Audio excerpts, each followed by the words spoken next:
Good morning, everyone, and welcome to the pre-show. I'm John Idarola, and this is the damage report. Does it now look a little bit dark in here? I don't know exactly why.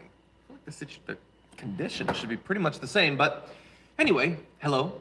Today is a Tuesday, an exciting rando day. You never know who you're going to get on the damage report today. It's going to be Jessica Burbank. How fun is that? We're going to break down a ton of news, including talking about guns, about January 6th. We've got the conservative attempt to make women feel not so completely uncomfortable in their movement, and in so doing, making them even more uncomfortable. So that's going to be fun, and a whole lot of other stuff besides. So definitely everyone buckle up for that. Tuesday's objectively the worst day of the week. I think a case might be able to be, I mean, a lot of people I think would say Monday, I think. Anyway, we've got a lot to talk about. I want to touch base with a lot of stories here. So we're going to get to the headline story about Mike Lindell and how Brian Kemp stole his primary. We'll get to that in a few. Hit the like button so that people know we're live. But really fast, you should know, Jessica Crisneros is calling for a recount as expected. It was a 281 vote gap in their primary race. That is well within the range for a recount. So that will happen. I don't know what the odds are that it'll switch things up. Generally, these recounts do not. There was an analysis of 27 statewide recounts between the year 2000 and 2015. Of the 27, 3 resulted in a different winner. So, that's not necessarily the most optimistic thing, but there is one interesting little thing in terms of the numbers. The average swing across these 27 statewide recounts was 282 votes. The gap between Cisneros and Cuellar is 281. But again, that's the average, and it could as easily go in the opposite direction. So maybe it will be enough. It is frustrating, though. I mean, 281 votes. That is such a narrow margin. And the idea that the nonsense money that was put in, all of the advertisements attacking her as a home wrecker, Cuellar running from his actual record, running from the substance. If he wins, if he ends up winning by a couple of hundred votes, that definitely put him over the top. How disgusting is that? Covert Ninja has been a member for 18 months. Damn, it says 13 months again. Happy Tuesday, fellow bipeds. Happy Tuesday to you, whether you're bipedal or not. Anyway, let's see. Saw these updated numbers. Estimate of 40,000 Ukrainian civilians killed or wounded in the war. 3 million now living under Russian occupation. And all of this so that Russia can get, I don't know. They can clear out their excess tanks that were just filling up the warehouse space. Just the whole thing. Just blow those up. I don't know. I don't understand so much about the choices that powerful, rich people make. I don't understand the choices that other people make. For instance, Cincinnati cop fired for getting pure evil tattooed on his hands. He's trying to get his job back. He did it in red and black to really sell the whole thing. They have a policy, by the way, that you can't get tattoos on your face, neck, head, and hands. But even if you could, I don't think that you should get the words pure evil tattooed across your hands. You are going to be interacting with people. People are going to be calling you to their house to help them out, and you're going to show up and you're going to be filling out your little thing with pure evil. I don't know. Portions redacted is Jessica Burbank, who's going to be on the show today. Anyway, I'm amazed that at least temporarily lost the word. Hold on. Okay, the only thing better, by the way, than the who cares, it's hilarious. Who cares if a cop that's supposed to come here and help you has the words pure evil tattooed on his hands? I mean, I think some people might care, maybe. But don't worry, because it doesn't mean what it seems like it means.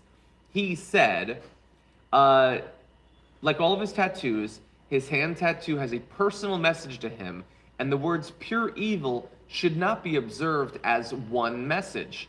He explained the words pure and evil are separate from each other, and the words themselves have separate meanings. It was meant to represent a struggle between... Come on, man. Even if that was your plan, that you wanted to... Well, why don't you have good and evil then? That's the struggle between good and evil. That would be bad enough. No, you know that people read those as a connected thing. You can't have pure evil on your hands. That's insane.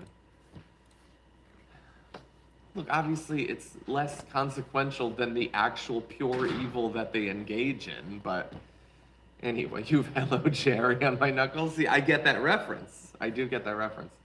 Anyway, I give you the numbers on Ukraine. Let me give you the numbers on COVID. Good numbers, actually. Cases down. Average over the last 2 weeks. So the death numbers are down too. I think that there's a little bit of a lag with Memorial Day there, but hospitalization numbers still going up. We would expect that those would continue to go up for some time after the cases start going down, but we're back down below 100,000 cases. That's pretty good news. I mean, they're no longer tracking the total tests, so that sucks. So I can't say, up until recently they had been. There seemed like there was a good amount of testing going on, but if he's allowed to wear gloves at work, I'd be fine with it. Yeah, maybe. Gloves might be fine. I would be a little bit more worried about what it represents. That's all I'm saying. Maybe nothing.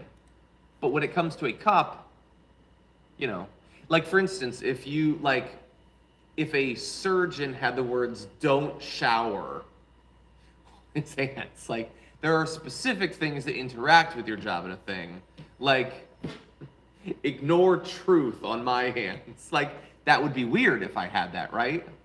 I think we can all agree. Oh, one other number, by the way, on the numbers thing. New estimate, U.S. has wasted more than 82 million COVID vaccine doses. There had been some early stories of, like, one lot of ones being wasted, all that 82 million. That, you know, a lot of it's wasted here because we don't have enough people that actually care to take them. But I bet there's a lot of people in other countries that would have really, really loved to have gotten those doses. There were countries that maybe potentially still, but up until recently, definitely hadn't gotten any yet. Kathy Harvey, welcome to Tier 1 membership. Thank you for being with us. Anyway, we should probably move on to the video just in case to make sure that we have time. So, you know that Mike Lindell has been busy for the past couple of years working to prove that Donald Trump was the victim in 2020, that the election was stolen from him. And you would imagine that that would be a full-time job, but he's got time for side quests as well. He believes that Brian Kemp, who just won his primary race against David Perdue to run again to be governor of Georgia, that he actually stole it too. Now, obviously, bold claims require bold evidence, and he is going to provide that bold evidence right here. Joe, Brian Kemp, they put so high up that they didn't even want to, well, he got 73%. Right. How could you take his other votes? Well, let me tell you, everybody, we have preliminary evidence that Candace Taylor, for every single vote that Kemp got, he got their votes, and then Candace got 5% back. Now these are all through all these captions, bandas. And then you have stuff go on in Georgia where certain people like Jody Heights, I believe, and this Witt, they got the same percentage in just about every county, like 17%. What is that, rabbit? Well, I'll tell you what it is. What is that rabbit? They didn't think. Did they not think anybody is going to look? No, they don't care. They want our country. They don't care. They gave. Okay, so really fast. I do want you to know that that was on the Lindell report. So he's like, I guess maybe this has been going on for a while. Like it's on Lindell TV. So he had been doing all these appearances on other channels. I guess he's just cutting out the middleman now on this. Anyway, so his argument there was that Brian Kemp, it is like shocking, unacceptable, the idea that he could have won this race, let alone that he could have won it by as much as he did. Like, he is the freaking incumbent in the race. Like, that does happen, right? David Perdue just lost. Like, the people might have a bit of an issue with him. And that might demonstrate, not just that they don't like him, but that it also might demonstrate, an inability to win the general election once they get there. So it isn't just that he thinks that it's crazy that he won, or that he can't understand why a guy who is the current sitting governor could get a lot of votes in a primary to continue to be the governor, but that he then, everything has to be perfect for these people.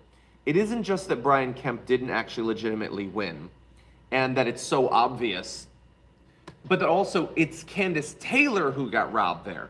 It isn't even David Perdue. It isn't even the other crazy Republican. It's the craziest Republican actually should have won. It is on its face self-evident that the guns, Jesus, babies woman obviously won in a landslide. Now, in this particular case, he's on his own show. He's brought on people who are going to agree with him. He's going to rant. I don't know who's watching it, and he can afford to keep it on even if nobody does. But just the utter madness. They will claim every single election till the end of time was stolen from them. This is baby brain stuff. This is how people who can't deal with the real world address things. And the issue is that it would be bad. It would be sort of pathetic. But when they control enough, thanks to all of the different structural impediments to democracy actually resulting in the representation that people want, like, they can believe these crazy, pathetic, hilarious things, but then they also get to manipulate the system in their own direction. In Georgia, like, they passed laws to suppress the vote. They're going to be taking more control. So anyway, it's not just an issue of the Pillow Man. It's an issue that's going to affect very real people in that and other states. Anyway, with that said, we do have to run. The watch list is going live. You can go to twitch.tv/TYT, youtube.com/watchlistTYT to watch that. In 1 hour, I'll be going live with Jessica Burbank. It's going to be awesome. You're not going to want to miss it. See you in a few.